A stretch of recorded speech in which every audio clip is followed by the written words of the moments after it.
ಪ್ರಿಯ ವೀಕ್ಷಕರೇ, ನಮ್ಮ ಮಲ್ಲಿಕಾರ್ಜುನ್ ಖರ್ಗೆ ಅವರ ಕುಂಭಮೇಳ ಬಗ್ಗೆ ಒಂದು ಸ್ಟೇಟ್ಮೆंट ಕೊಡ್ತಾರ ನೋಡ್ರಿ.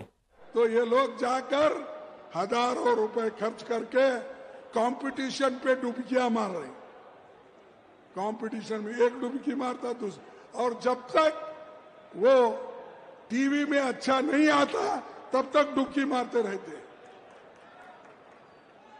ऐसे लोगों से देश की भलाई होने वाले नहीं है.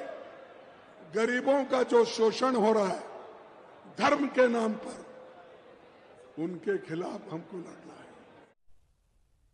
ಪ್ರಿಯ ವೀಕ್ಷಕರೇ, ಅವ್ರು ಹೇಳ್ತಾರ ಕುಂಭಮೇಳದಾಗ ಹೋಗಿ ಸ್ನಾನ ಮಾಡಿದ್ರೆ ಮುಳುಗಿದ್ರೆ ಕಾಂಪಿಟೇಷನ್ ಮೇಲೆ ಕಾಂಪಿಟೇಷನ್ ನಮ್ಮ ಬಡತನ ಹೋಗ್ತೈತಂತ ಕೇಳ್ತಾರ. ಪ್ರಿಯ ವೀಕ್ಷಕರೇ, ನಾವು ಅವ್ರಿಗೆ ಒಂದೇ ಪ್ರಶ್ನೆ ಕೇಳ್ತೀನಿ. ಕುಂಭಮೇಳ ಒಳಗೆ ಹೋದ್ರೆ ಬಡತನ ಹೋಗ್ತೈತೆ ಇಲ್ಲೋ ಗೊತ್ತಿಲ್ಲ, ಆದ್ರೆ ನಿಮಗೆ ಹೋಟ್ ಹಾಕಿ ನಾವು ಗೆಲ್ಸೇವಲ್ಲ ಇಷ್ಟು ವರ್ಷ, ಅವಾಗೂ ಕೂಡ ನಮ್ಮ ದೇಶದ ಬಡತನ ಏನು ಹೋಗಿಲ್ಲ. ನೀವು ಶ್ರೀಮಂತರ ಮೇಲೆ ಶ್ರೀಮಂತರ ಆಗಿರಿ.